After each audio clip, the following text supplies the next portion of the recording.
All right, looks like we have some attendees joining here. So while everyone's filtering in, give a few minutes to get the session populated, and we will get going.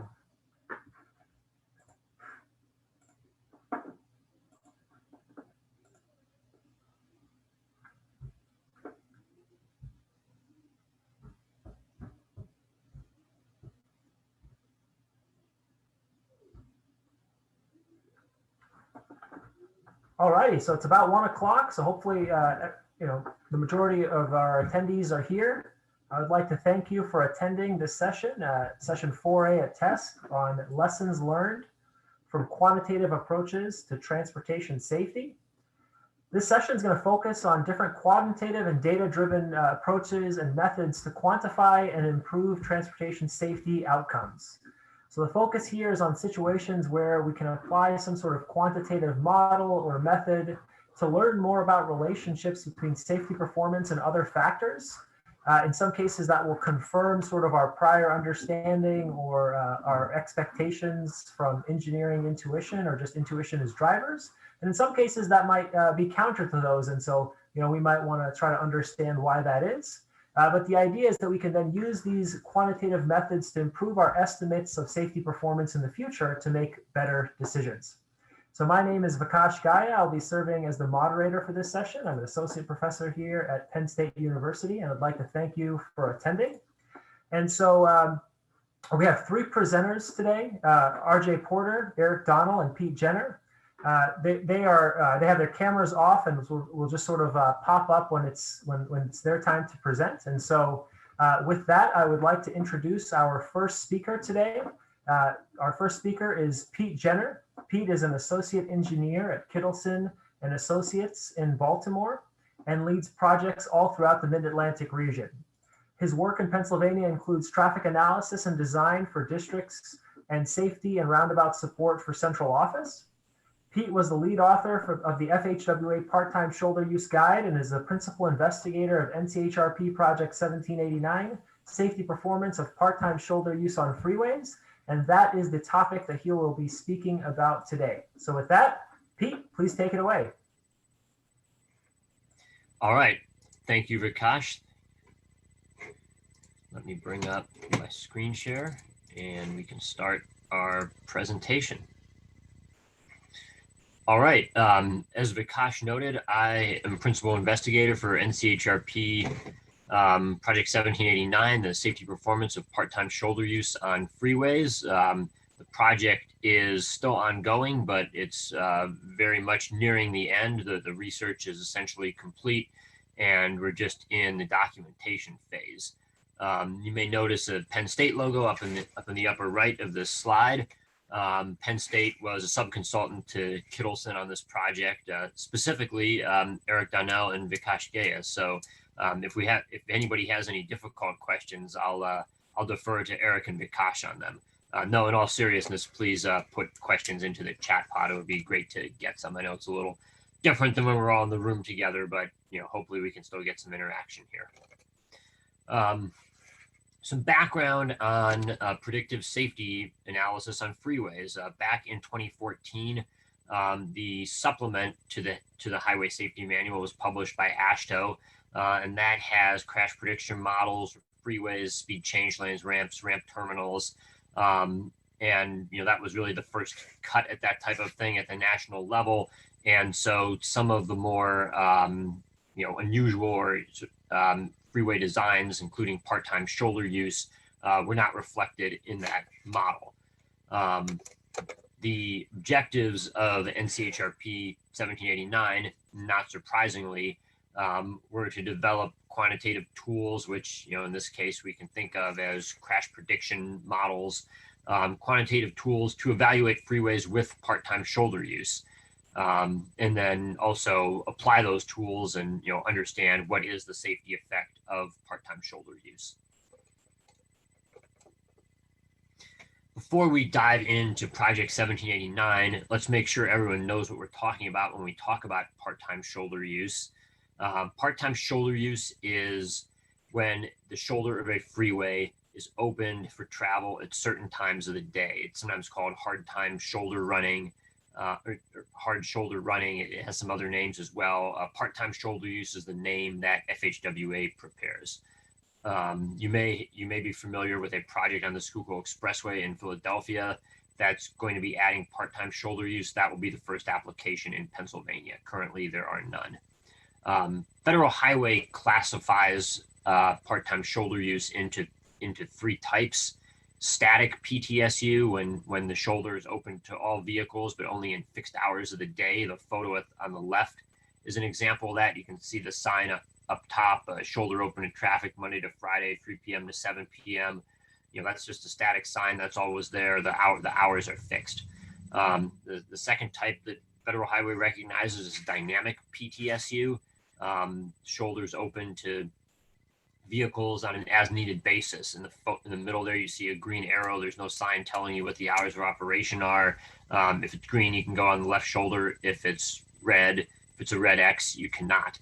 And last, there's bus on shoulder, like we see over on the right side. And that's less of a time of day thing and more on the onus of the bus driver. To assess the safety performance of part-time shoulder use, we collected crash data and a variety of other conditions about the roadway from 5 states: Georgia, Hawaii, Minnesota, Ohio, and Virginia. And we developed crash prediction models for what we're going to call part-time shoulder use. So it's that static type and that dynamic type together. They're pretty similar, so we modeled those together. We did look at developing a crash prediction model for bus on shoulder, but we found that the presence of bus on shoulder did not have a statistically significant effect on crash frequency or severity. So ultimately, we put that effort aside. There was a period that was not having any effect, and we don't really need a freeway model, crash prediction model that tells us that. And this work was done for freeway segments and for speed change lanes. So it was focused on the mainline freeway, but there's different site types, whether it's just a basic segment or whether there's a speed change lane in the vicinity of a ramp. The models analyze a freeway in one direction. Sometimes you look at shoulder use just in one direction on a freeway, so that's a useful feature of these models. And because we collected data at both comparison sites and sites that actually had part-time shoulder use, the models have a term for the presence of part-time shoulder use. So it is possible to use the crash prediction models to analyze a freeway with part-time shoulder use and a freeway without part-time shoulder use and look at the difference between the two, which I think is going to be of greatest interest to most people that use these models. Models are developed separately for fatal and injury crashes and for property damage only crashes. If you want to know total crashes, you just sum the two together. If you're familiar with the Highway Safety Manual, you've probably seen an equation like this before. The number of crashes is computed by multiplying a calibration factor by a safety performance function by a bunch of adjustment factors. Adjustment factors are often referred to as crash modification factors. The HSM currently uses that term. They're going to be called adjustment factors when they're in these predictive models in the future to differentiate them from the standalone CMFs that you may find in the CMF clearinghouse. So the equation form here, nothing remarkable about it. The SPF term is where you'd have the effects of length and volume and kind of those big ticket items, and the adjustment factors are lane width, shoulder width, more incremental adjustments. And specifically here are the adjustment factors that are in the models that we developed for this project. So a lot of items: horizontal curvature, rumble strip presence, lane width, things that are pretty well established to have an effect on safety. And then we also have variables for a few things of interest to part-time shoulder use: PTSU operation, and then looking at this continued list, turnout presence. Turnouts are wider paved areas. You may think of them as pullouts or emergency refuge areas that are sometimes located along shoulder use facilities. And the presence of these was found to improve safety relative to not having them. So that's another shoulder use related variable that's in the model. Here's a slide with a big scary equation on it. This is the adjustment factor for the presence of part-time shoulder use. The only reason I put this up is to show that the details are probably not important here, but the point is the variable for shoulder use is not just do you have shoulder use, yes or no.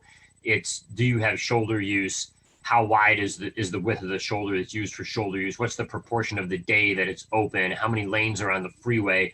There are a number of kind of complexities to determine the safety effect of shoulder use rather than just do you have it or not. This slide is a little more user-friendly than the last slide. This slide actually shows different results for that equation when you solve it. I'm not sure if people are able to see my cursor or not, but in the 3 columns over on the right side, we're looking at adjustment factors for part-time shoulder use based on how many lanes there are. What's the proportion of time that the shoulder is open to traffic? So 0.1 would be like 2.4 hours a day, 1/10 of the time. 0.4 would be almost half the day, and there are some shoulder use facilities where the shoulder is open nearly that much. And then we have some other settings here. How wide is the lane? Are there turnouts or not? Probably the most important takeaway from this slide is that part-time shoulder use does increase fatal and injury crash frequency. Part-time shoulder use has a lot of operational benefits. It has a lot of benefits as far as being more implementable. It can be built faster than a conventional widening project. It often requires little or no right-of-way, but the reality is it does have more crashes with it. Now, if we look at some of these conditions here, do we want to have part-time shoulder use that's open for 4/10 of the day? And that's considering every day of the week, all 7 of them? Probably not. That's probably a better time to add a lane. Do we want to have part-time shoulder use if we are just opening it for a couple of hours a day? Not much of an impact. So this really kind of speaks to the value that this adds in peak periods as a traffic congestion relief strategy rather than something that's used for very long portions of the day. We also took a look at the crash distribution. So the models predict how many crashes you're going to have. This segment of road would have 7.3 fatal plus injury crashes a year. What's going to be the percent of those crashes that are actually fatal crashes versus A, B, or C severities?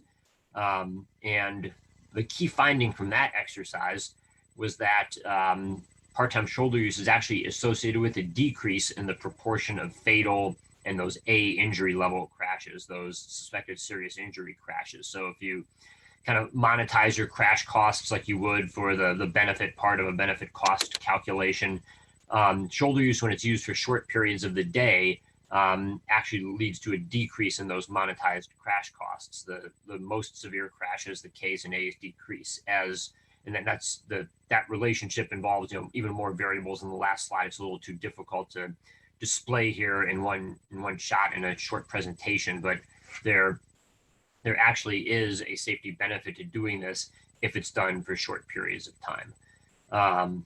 And then we also looked at the distribution of different crash types, what percent are rear end, fixed object, etc. That's the main portion of what was done in Project 1789. That's the crash prediction model that is intended to be used in a future edition of the Highway Safety Manual. There were some other activities that took place, and this was really where Penn State made the greatest contributions to the project. The project called for us to look at some advanced modeling techniques. The details of those are sort of beyond the scope of a shorter presentation like this. They're new ways of modeling data that aren't really used in the Highway Safety Manual right now, and I think the project did some pretty important work to look at how they could be used in the future, but ultimately we opted for the more conventional model as it's more straightforward for practitioners to apply to other sites in the future, which is really the main purpose of the HSM. The HSM is intended to have models that you can go and apply on your facilities wherever they may be, as opposed to kind of redoing analysis with the data set that we had, which is usually not of interest to a practitioner. There also was some analysis that looked at some specific design and operational features of part-time shoulder use, and some additional models that kind of focused on those. And we'll take a brief look at some of those key questions. What's the difference in safety performance when the shoulder is open versus the shoulder being closed? In other words, if the shoulder is closed to traffic, is there still something about the presence of PTSU that may lead to an increase in crashes? And the finding there is really no. If the shoulder was, we did an hour by hour analysis instead of a annual analysis, as is typically done for the highway safety manual. So we looked at, what happened in every 2 p.m. weekday hour for the entire year, or what happened in every 9 a.m. weekend hour for the entire year. It was multiple years. And it was found that if the shoulder was never open, so an off-peak period, the crash frequency was not significantly different, whether it was a PTSU freeway or a nearby comparison freeway. So it's really opening the shoulder that is associated with the increase in crashes. One of the questions we really hoped we could address in this project was, what's the difference in safety performance of using PTSU on the left shoulder versus the right shoulder? And unfortunately, we ended up with a very small sample size of left side PTSU facilities. There have been several notable ones that have opened in the past few years, but they just didn't have long enough crash data yet and to be used for this kind of project. And there were some other states that had part-time shoulder use on the left, but their data quality really wasn't sufficient for modeling in this context. So we didn't have many sites. We found that there was not a statistically significant difference between the left side and the right side. I'm not convinced that's the final outcome, seeing what we've seen from the data. And this is really an area where future research is needed. And that's going to be very viable as crash history builds on these newer left side facilities. There are a couple of different ways to sign part-time shoulder use. You can see both of these examples here have fixed hours of operation. But the example on the right, you actually get a red X or a green arrow whether the shoulder is open or closed, in addition to that sign listing the hours. We did not find any statistically significant difference between the two sign types. Dynamic static can also refer to operation, as I noted at the beginning of the presentation. Are the hours of operation fixed or variable? We had two facilities that changed from fixed hours of operation to variable hours of operation in the course of our study. And we were able to do a before-after study of those facilities. And it was found that there was a 7.3% decrease in total crash frequency after the conversion. It's worth noting that one of those facilities that was converted also had some changes to the infrastructure, going from a simple cantilever structure with an X or arrow over the shoulder to a gantry that spanned the full roadway, could provide other messages, warning about crashes or so forth ahead. So it's hard to say how much of this can be attributed to dynamic versus static operation versus some of the other infrastructure. But putting these two facilities together, we did see a decrease in crashes. And so there is some evidence here that if you can open the shoulder when you need it, as opposed to being stuck with fixed hours of operation, there's a safety benefit. As I noted, the project is in its final stages and will be finished next year. The deliverables that we're going to prepare are an informational guide that's about 10 pages long. It's a concise summary of the findings, safety evaluation guidelines, including a draft chapter for the highway safety manual, a final report, and then a spreadsheet tool. So there will be a way to implement these models relatively easily without sorting through the dozens of equations and hundreds of pages of documentation. And that concludes my presentation. So Vikash, I can turn it back to you, and either for questions or the next presenter. No, we have a quick question here. So Brad asks, you noted that this NCHRP project was specifically for freeways. Is there any work being done looking at PTSU on signalized arterials? There is not any work that I'm aware of. There are no facilities that have shoulder use open to all vehicles on arterials. There are some bus on shoulder facilities on arterials. And anecdotally, those see very few bus involved crashes. No one's ever that I'm aware of has done a study of total crashes on those facilities and to see what that effect is. Excellent. And so for everyone else who's listening in, if you have any questions, feel free to type them into the Q&A box at the bottom here on Zoom, and I'll be taking a look at these.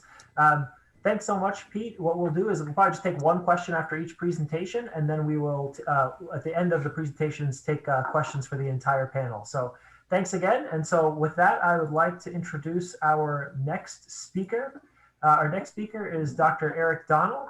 Eric is the director of the Thomas D. Larson Pennsylvania Transportation Institute and a professor of civil engineering at Penn State and the chair of the TESC conference, which you're attending.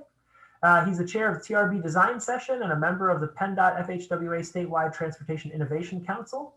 Dr. Donnell has 20 years of research and teaching experience related to various topics, including traffic safety, speed management, and highway design. And today, Eric will be speaking about safety impacts of adaptive traffic signals in Pennsylvania. So Eric, please take it away. All right, thank you, Vikash, for the kind introduction, and thanks for inviting me to join this distinguished group. Pete, appreciated your presentation. I'm looking forward, RJ, to yours. In between, we'll talk a little bit about adaptive traffic signal control and an evaluation that we completed for PennDOT. I'd like to start off by acknowledging my colleague and the moderator for this session, Dr. Vikash Gaya, who was PI on this project, Hujin Tang, who at the time was a postdoctoral scholar at Penn State, has since relocated to his home in China and is working there. Jason Hershak, the safety engineering and risk management manager, who was our technical advisor from PennDOT for this project. It was great working with Jason. And then Heather Source from the research division at PennDOT, who managed the project on the research side. All of the contents of this presentation and the full evaluation can be found in the report, the cover of which is shown here on this particular screen. The report was published in early March.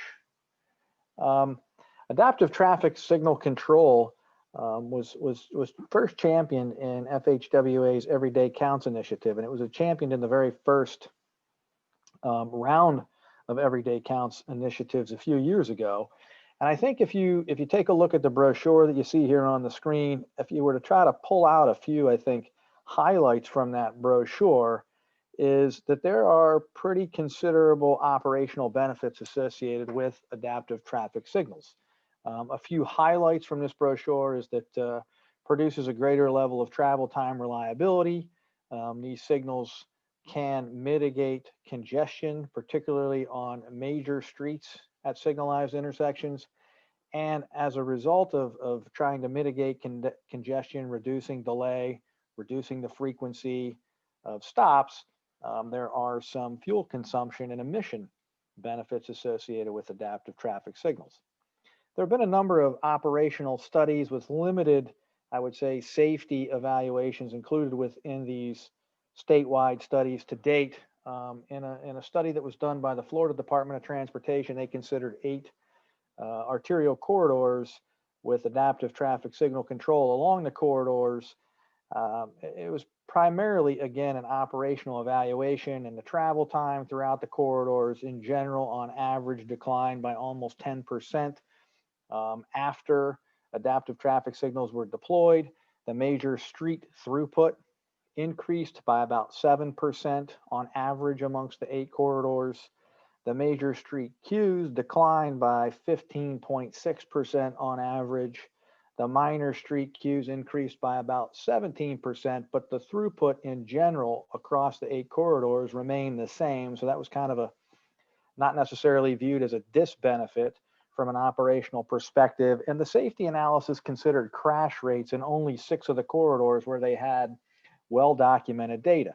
And there, of course, are some limitations with using crash rates, most notably that the relationship between crashes and the exposure measures, either major or minor street traffic volumes or both, may not necessarily be directly proportional. And that's something that we assume when we're using crash rates in evaluation. So we we started through our literature review and started to think about some of these things and building those into our evaluation metrics. There was an additional study done by the Virginia Department of Transportation where they considered 13 corridors with adaptive traffic signal control throughout the corridors. There are certainly some mainline operational improvements that were consistent with the Florida Department of Transportation study. And then they added a few little caveats on the mainline operations that seem to produce these kinds of benefits. And the first is that the corridor should not be operating over capacity or oversaturated. There should not have any geometric or flow characteristics that impair progression, and that they do not already operate at a good or high quality level of service. So again, sort of adding a little bit more detail to the literature on the operational side. They tried an empirical based before after safety evaluation. They found that the total crashes declined by about 17% amongst the 13 corridors.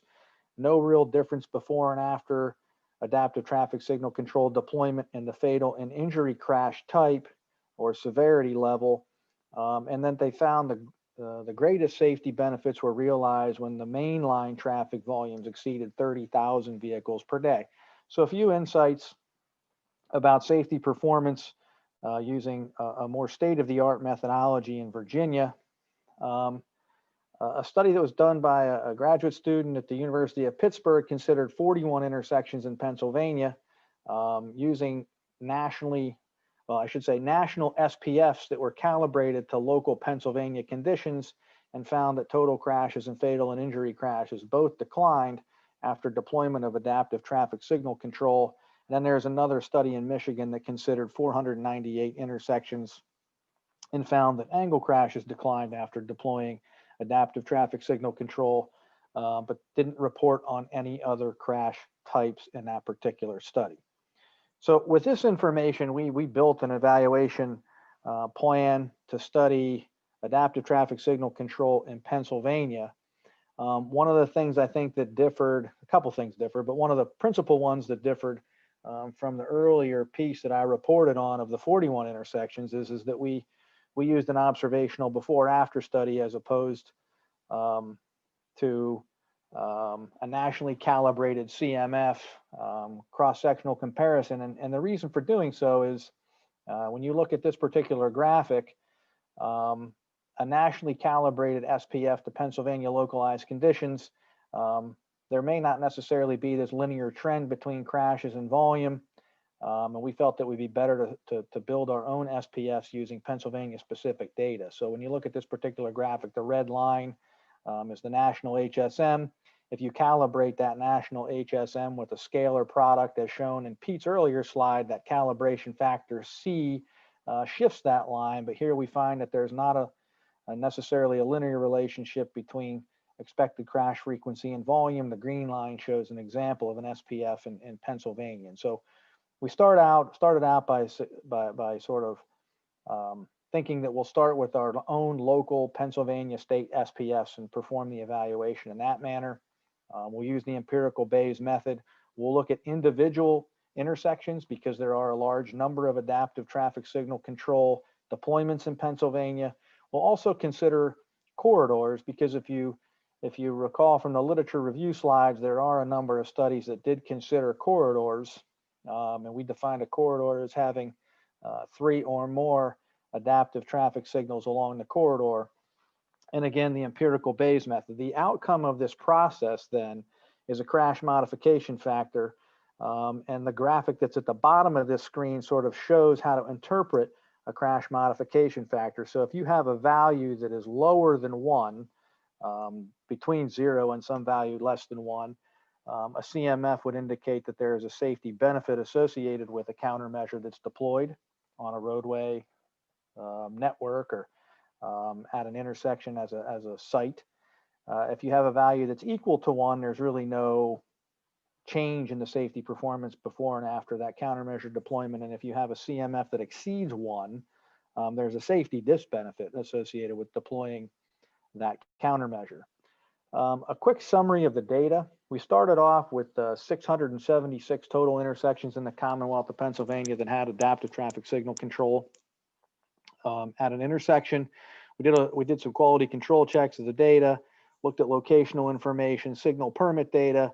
That resulted in removing 14 intersections. We did some further investigation about the timeline. We had to have at least a couple of years before and after period data. We looked at the signal permits. We tried to understand, were these intersections under construction, or had they recently been deployed? The adaptive traffic signal control, that removed 202 intersections from the data file. So now we were down to 460 intersections. We removed an additional 118 because at least one or more of the approaches on the major or the minor streets didn't have any traffic volume information. So we ended up with 342 total intersections available for the evaluation, and we had 23 corridors that had at least or more than 3 adaptive traffic signal control intersections that were adjacent along the corridor. This is a map of the study sites and their locations. You can see a heavy concentration in the southeastern part of the state near Philadelphia, quite a few in the south central part around Harrisburg, Lancaster, and York, and then quite a few in the Pittsburgh area as well.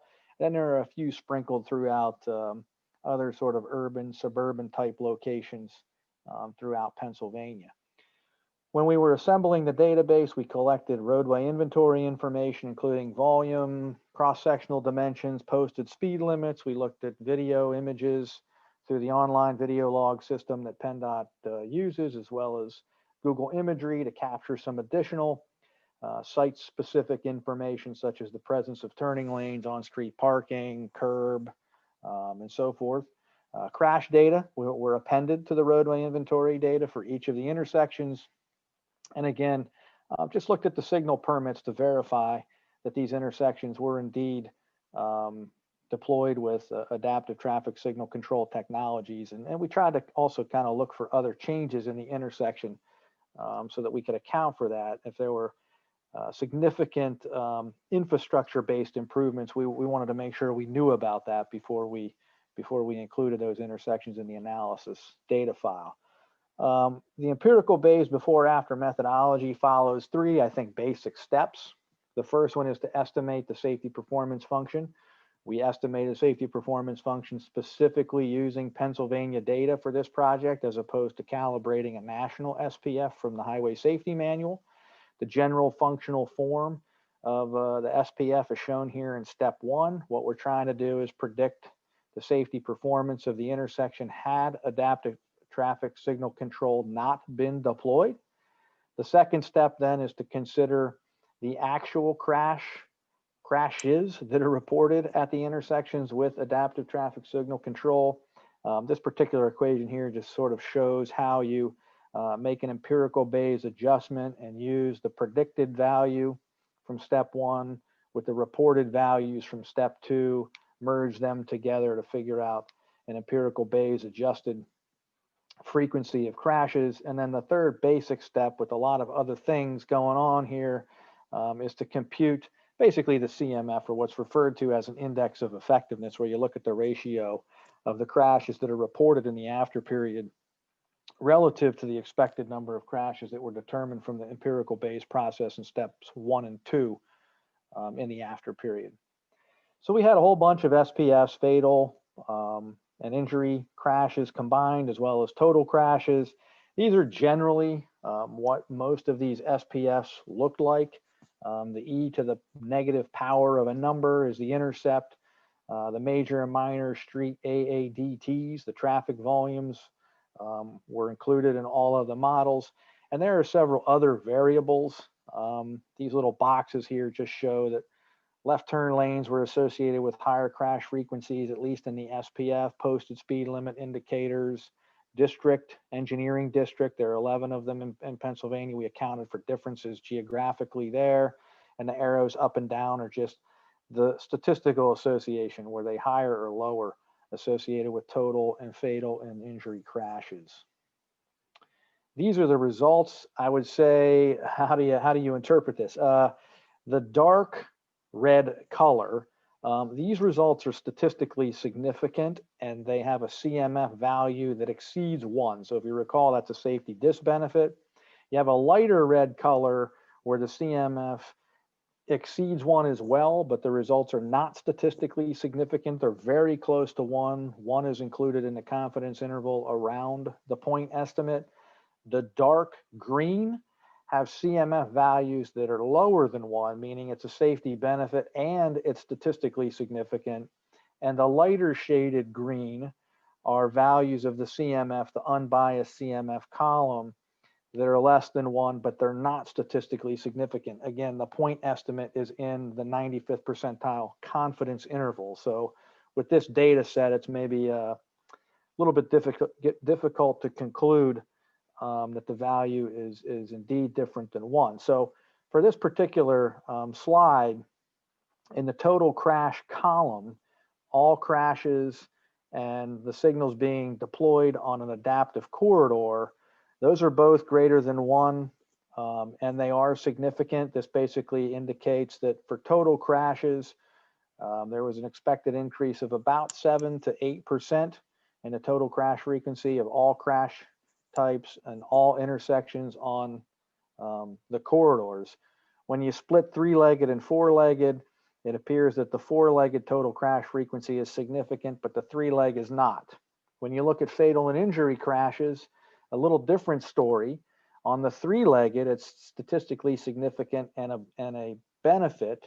And on all the intersections and those installed on the corridor, it's a benefit, but the point estimate is pretty close to 1. So maybe some disbenefits in total crashes, but benefits in fatal plus injury crashes.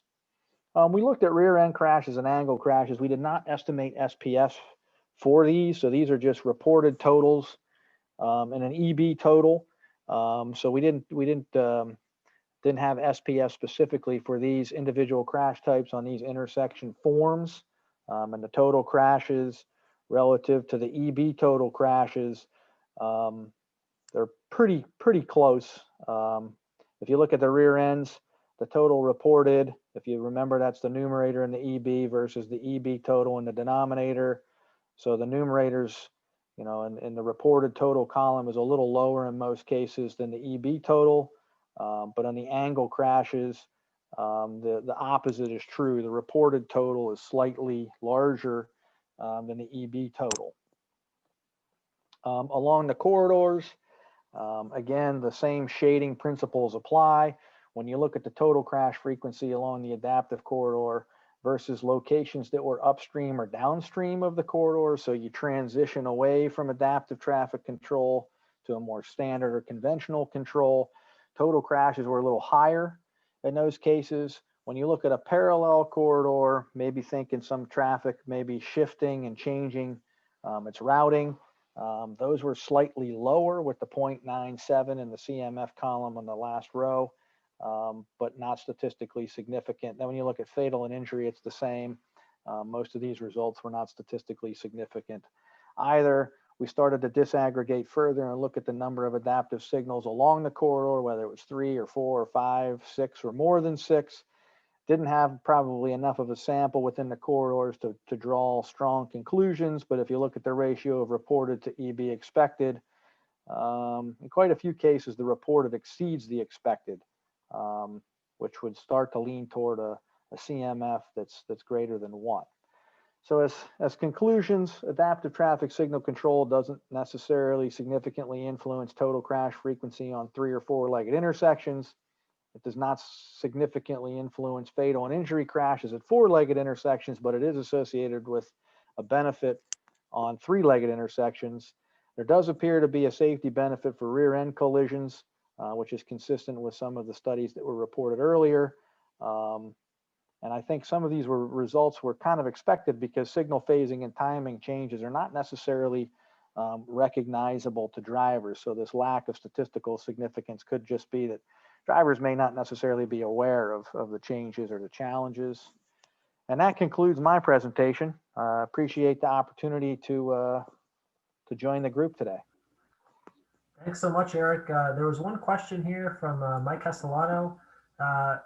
He says, Eric, I'm impressed by the safety benefits you noted in many of the studies. Is there any evidence that red light running increases on the side street approaches at these intersections due to perhaps having less green time in general?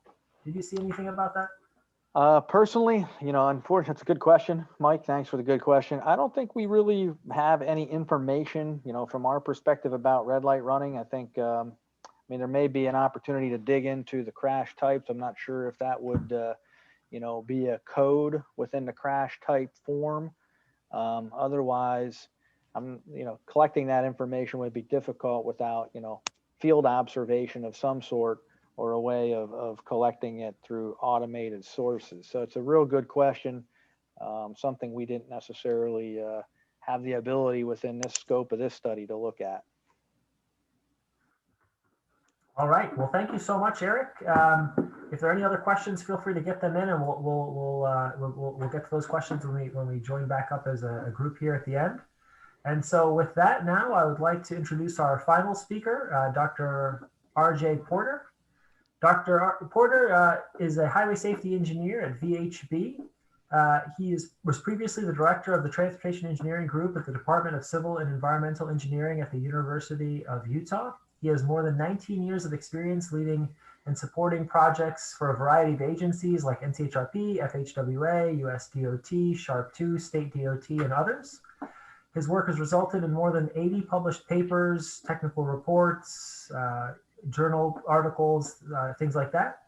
And he served as the first chair of the TRB subcommittee on performance-based analysis from 2007 through 2016, which led efforts to advance performance-based analysis in project development, identify successful case studies, and develop future research needs. And today he will be speaking on the safe system principles for intersections and an application to intersection control evaluation. So with that, RJ, please take it away. Thank you. All right, thanks, Vikash. Slide showing up okay? Yes, sir. Hopefully. All right, well, great. Well, thanks, Vikash, for the introduction. Thanks to all for the opportunity to be here today at this great conference. I'm going to speak today about some work that's wrapping up for Federal Highway Administration Office of Safety. I think it's going to be a bit of a different approach than what you've seen to safety analysis in the first couple of presentations from Pete and Eric. So excited to share this with you, and given the time, I want to be a little bit selective with the background for this, but also provide that context. And so a little bit about what is the safe system approach. Much of the experience in defining and applying a safe system approach has really occurred in some European countries, as well as seen quite a bit in Australia and New Zealand. Sweden was among the first countries to employ a safe system approach to their road safety management. They had passed a safety bill which founded Vision Zero in 1997, the idea being that really a zero fatality target is the only justifiable target for road safety management. It's framed as an ethical approach where it can never be ethically acceptable that people are killed or seriously injured when moving on the road transportation system. If you sort of look at some of the early surrounding literature at that time, the idea is that crashes resulting in less serious injuries and property damage are not considered to be as important part of the road safety problem. So really sort of a refocus on eliminating fatalities and serious injuries rather than a focus on reducing crashes.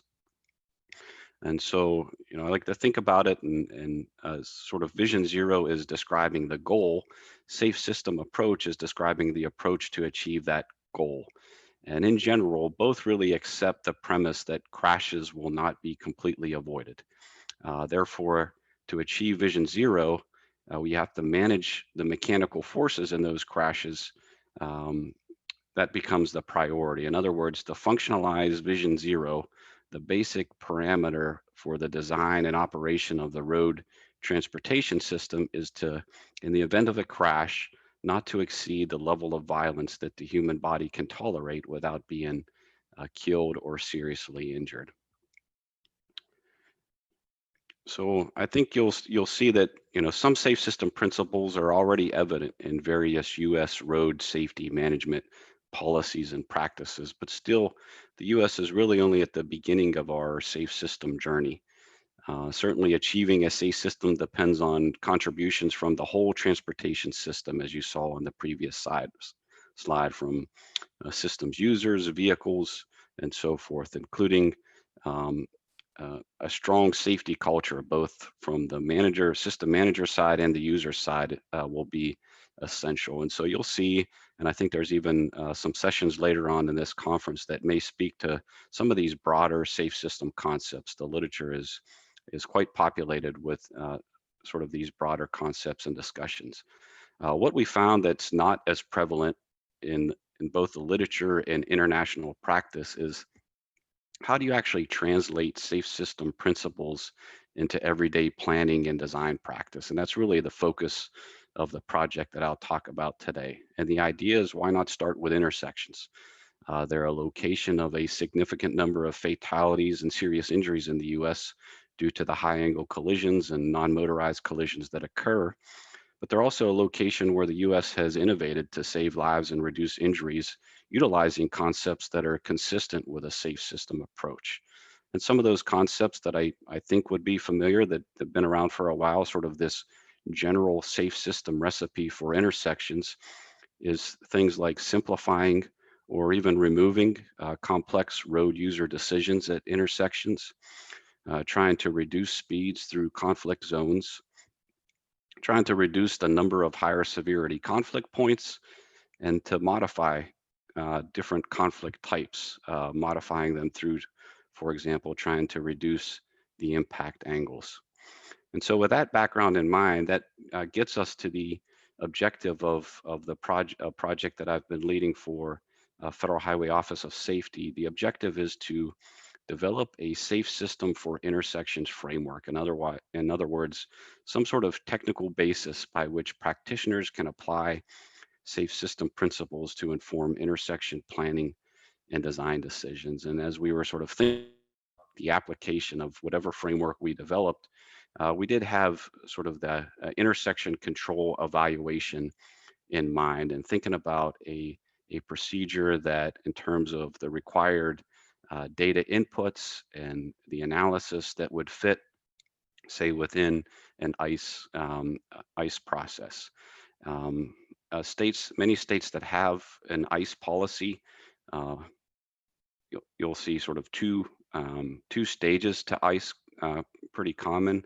The first stage is sort of a screening stage, a scoping stage, and the second is more of an alternatives analysis stage. And so again, sort of focusing our efforts a little bit more and realizing that this was sort of a version 1 of a safe system for intersection method in the US, we focused in on potential application to an ICE stage 1 type context. And again, this is sort of your scoping stage of a project.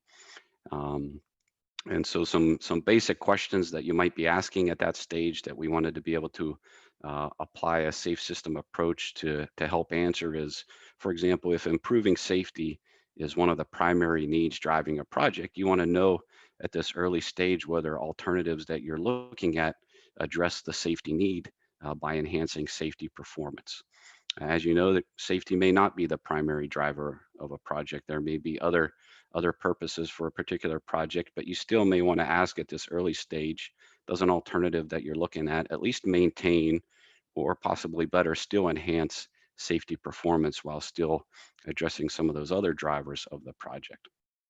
So the method that I'm about to show, we think it complements crash-based metrics, such as those that you saw from Pete and Eric's crash modification factors and other ways to analyze crash data.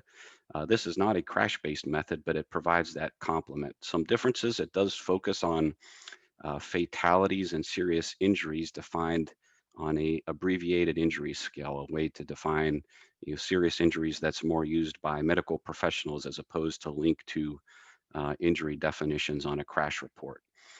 It provides metrics for looking at safety of non-motorized users. That's something that we still have continued to really struggle to fill some of those gaps with crash-based approaches.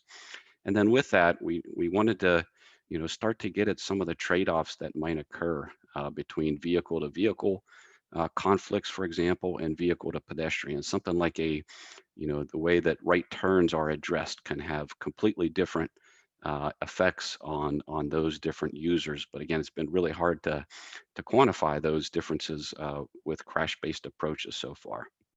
Then we think the method is adaptable to atypical or emerging intersection scenarios for which we might not have a long enough history of crash data to do a thorough crash-based study. So a quick overview of the method that I'll go over. It's based on really sort of these 4 steps based on conflict points, quantifying conflict point severity, looking at movement complexity for different movements through the intersection. And then the results of the method are a series of different measures of effectiveness and safe system for intersection scores that we've developed. In terms of the conflict points, again, concepts that aren't necessarily new. The first step in the method is to identify and classify conflict points for different intersection alternatives. I won't spend a lot of time on the detailed definitions, but the method right now is set up to address crossing conflicts, merging conflict points, diverging conflict points, and pedestrian conflict points. The method doesn't currently address rear end crashes that are result, say, from conflicts due to speed differentials from congestion in the traffic control devices. And the method currently assumes that bicyclists follow the same paths through these intersection alternatives as pedestrians, but certainly there could be room for improvement there to begin to handle different bicyclist accommodations at intersections. So this gives you an idea of the approach of identifying and classifying conflict points. This would be for say a traditional 4-leg intersection. The conflict points in the method are defined on a movement basis, and so they're not dependent on exact lane arrangements because those may not be available at the scoping stage of ICE. They're based on a conflict point is defined for each combination of movements that conflict. And so that's, for example, why you see, say, 3 pedestrian conflict points associated with this location that my pointer is pointing to, because there's 3 different vehicle movements that would conflict with that crossing pedestrian movement. So we actually have a library of about 15 or so different intersection alternatives that you might see commonly considered as part of stage 1 ICE. Here's an example of, say, an R-cut intersection, how the conflict points differ and the assumed pedestrian path for this stage 1 method in our library. But certainly an agency would be able to adapt to add different intersection alternatives that they're interested in if our library of 15 do not cover one of those, and again apply the same concepts to, say, atypical intersection scenarios as well. Once you've identified and classified each conflict point, the next step is to quantify the exposure, and this is simply the defined by an exposure index, which is really the multiplication of the daily volumes through that conflict point. And so if we take that R-cut, for example, we'd be able to define the exposure at this merging conflict point as the product of the 2 daily volumes coming together at that conflict point. So at this point now, we have our conflict points. We've classified them by type, and we've quantified the exposure as the product of daily volumes. The next step is to quantify the conflict point severity. And so the SSI method defines conflict point severity as the estimated probability of at least 1 fatal or serious injury, and that's the PFSI, as a result of a crash between conflicting road users making the movements that define that particular conflict point. The method defines serious injury as an injury with a maximum abbreviated injury score of 3 or above. And so the method estimates this probability of fatality and serious injury at the different crossing, merging, and diverging conflict points using an estimated average speed for each conflicting movement and an estimated average angle between the conflicting movements. The method assumes that the average angle between the conflicting movements is representative of the average angle of collisions that would occur at that conflict point. And so the model that we are using to make this estimation is based on some data from the National Automotive Sampling System that includes crashes where the delta V, that speed differential, was estimated and coded through some crash reconstruction methods. And so we simplify, instead of going directly to delta V, there's some, a practical approach that you could use just based on, again, vehicle speeds and the collision angles to estimate the delta V. The equation shown here estimates the probability of fatality and serious injury in each individual vehicle, say for a multiple vehicle collision, and then you can combine those probabilities into an overall probability for the crash. For pedestrian vehicle conflict points, this same probability is based on the speed of vehicles in the traffic stream through the pedestrian conflict point. The approach shown here is based on data from NHTSA's pedestrian crash data study. These are some of the more recent US data on pedestrian crashes where impact speeds were estimated using crash reconstruction methods. And so as you can see here, we had to pull information from a couple of different studies to try to get at that MAIS scale of 3 or above, like we use for the vehicle-to-vehicle conflict points. And so it's ultimately that solid line that you see here that estimates this probability of pedestrian fatality and serious injury as a function of impact speed. Now for some assumptions and defaults. So as you can see, speed is critical to a safe system approach, and speed through intersections. What we found is actually a tremendous lack of research on actual operating speeds, say at different times of day, for different movements, for different intersection types, on speeds through intersections. So there's certainly a lot of opportunity for some future research there that could further inform such a safe system approach. We made, using a variety of resources, some very basic assumptions that an agency could use for default values for different movements through these different intersection types, and depending on what the traffic control might be as well. We also offer some ranges of assumptions for typical collision angles for some of the different conflict point types. The last piece here is we wanted a way to start to quantify complexity as well. That's part of the safe system approach. If you remember that recipe, reducing the complexity of road user decisions. We know that workload and behavior can affect crash risk per exposure. And so we wanted a way to quantify complexity of different movements while accounting for traffic control. And so we did that with a series of parameters that we call the conflicting traffic complexity factor and the pedestrian movement complexity factor. I know we're getting pretty tight on time here. I just want to show you one quick example of the conflicting lanes complexity factor. It's based on what we call a cross score and a merge score.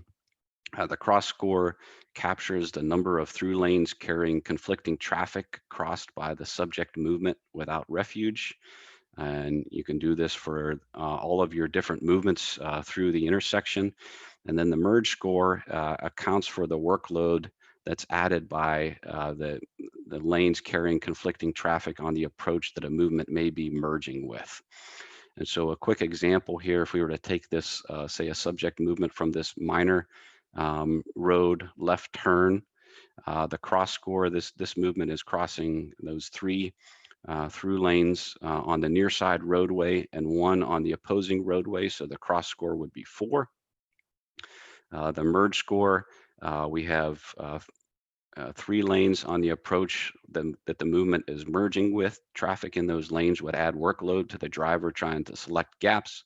But perhaps as you move towards those outer lanes, that traffic is adding less workload. And so we offer some ways to weight those outer lanes a little bit differently. So in this, using the example calculations here with the weights that we suggest in the guide, our merge score is 2.25. So the overall cross score is 6.25 in this case. And so some of the other factors account for the speed of conflicting traffic, with the idea that faster speeds, it becomes more difficult to identify and select gaps. And then there's some specific complexity factors for pedestrian movements as well. And so this value for the conflicting lanes complexity gets applied to the conflict points that are associated with that particular movement. In this case, the 4 crossing conflict points and the 1 merging conflict point. And so just sort of bringing it all together, and again, know we're tight on time here, we then bring this all together through something called the exposure severity complexity product. And you develop that product for the different conflict point types. Here's the exposure piece that we covered. Here's the severity piece that we covered. And here's the complexity factors. And again, I didn't have a chance to cover all of those, but essentially increase complexity inflates this exposure severity complexity product. We then have a way to bring this all together into a safe system score that takes that product and brings it back to a score between 0 and 100. The closer to 100, the more in alignment an intersection alternative with certain traffic characteristics is with a safe system. So you could do that for each movement and for the intersection overall. And so I do have an example, but I'm going to, I guess, pause there, knowing that we're getting close to the end, and happy to answer any questions, or if we do have time to go through the example, a couple minutes, I'd be happy to do that as well. So maybe with that, I'll turn things back over to you, Vikash. Thanks, RJ. That was really interesting. I guess now we can just ask, are there any questions from the audience? I know there was one remaining question for Pete. I don't want to just take away from RJ's time. Were there any questions on the safe distance approach for RJ?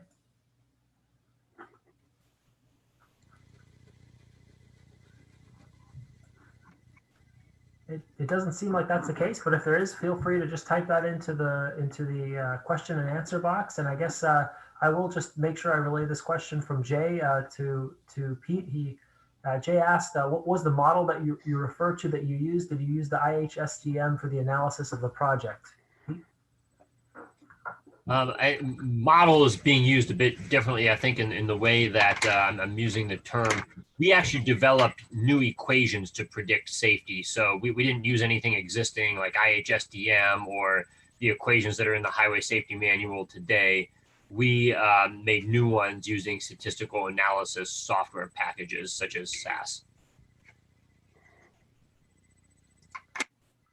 Excellent. And then I guess I have a question for RJ, and my question would be, this approach seems, very different, I think, than our current sort of HSM type approach. And so my question would be, like, what sort of big picture insights do you think we can gain from this safe systems approach that we probably could not get otherwise? Yeah, great question. And so our, if you think about, some of the, I guess first off, the focus on fatalities and serious injuries. It's been really sort of difficult to key in on, how different decisions impact, just those injury outcomes. It's often difficult to get to any more than sort of a KABC analysis with crash-based data. And even if we can get to that KA distribution, what we've seen in states where they have attempted to link crash data to hospital data, maybe only 30% or so of A crashes are serious injuries. And so that's sort of one potential contribution. It's sort of a step-by-step mechanistic type approach to trying to determine impacts on those fatalities and serious injuries. Another is some of these factors that are related to workload and the overall intersection size. Again, it's been difficult to get at those contributions to safety with crash-based analysis. If you think about many of our intersection predictive methods, they may not even be dependent on the number of lanes on the approaches, but there's other things that we have that has that sense that is important. If you look, for example, at protected left turn warrants, it's often related to that driver workload piece. How much opposing traffic do you have? What's the sight distance? What's the number of lanes that movement has to cross? And so many of these concepts have been in the literature for quite some time. The number of lanes a pedestrian has to cross, for example, without refuge, but it's been hard for us to capture those in a crash-based approach, but they are very consistent with a safe systems way of thinking, and that's what we've tried to incorporate into this method. So I think a good complement that maybe could help you even dive a little bit deeper and used as a complement to your crash-based results. That's our thoughts. Excellent. Thank you. Well, with that, I would like to thank all of our attendees for attending the session, and once again, thank our panelists. Normally we'd give them a round of applause, but I think they can only hear me, so I'll clap myself. Thank you so much, Eric, RJ, and Pete. And with that, I guess we can end the session. If you have any other questions, feel free to email the email that Steve provided in the chat box, and we'll make sure those questions get to our panelists. Thank you very much, everyone. Appreciate it. Thank you.